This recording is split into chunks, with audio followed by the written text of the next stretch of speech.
انسان جب تک پریشان نہیں ہوتا ہے تو اس وقت پیر فقیر کا وہ قائل بھی نہیں ہوتا ہے.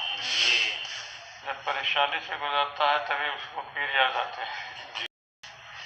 پریشانی بھی بہت ضروری چیز ہے، نہیں ہو اگر تو پھر وہ پیر فقیر کی قدر کیسے ہوگی.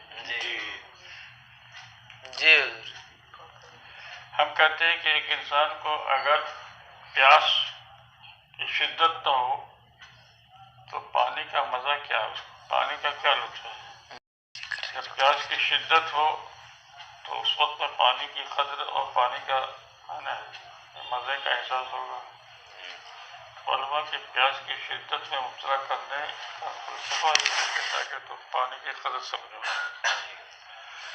بھوک کی شدت اس لیے رکھی قدرت نے تاکہ تم کھانے کی جو نعمت ہے اس کی قدر کر سکو. بھوک ہی نہیں ہے تو پھر کیا آپ قدر کریں گے اس کی. سمجھ گیا؟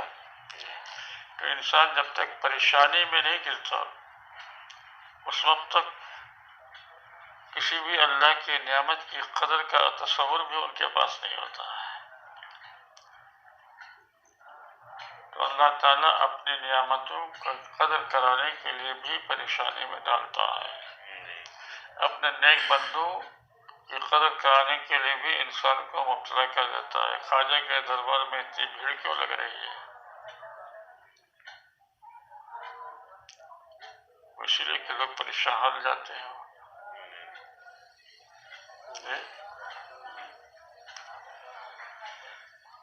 تو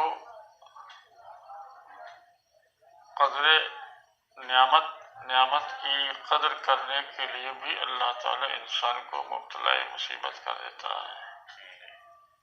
جی سمجھے کہ نہیں؟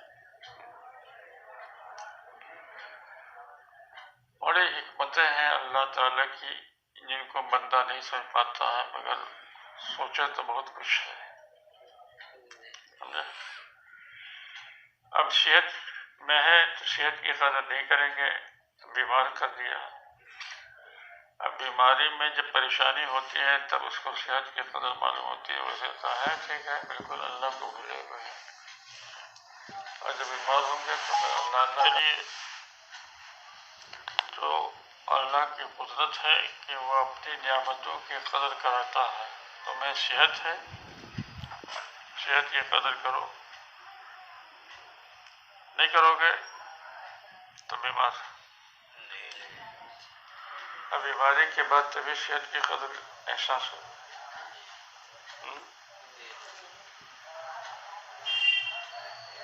دنیا میں ساری چیزیں ہیں.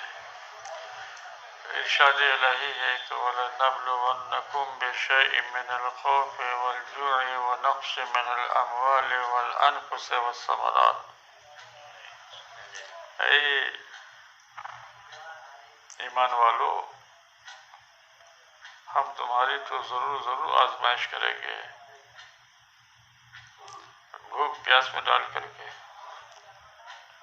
خوف و ہراس میں مبتلا کر کے، مالوں میں نقصان پیدا کر کے، جانوں کو ہلاک کر کے، پھلوں کو برباد کر کے. آزمائش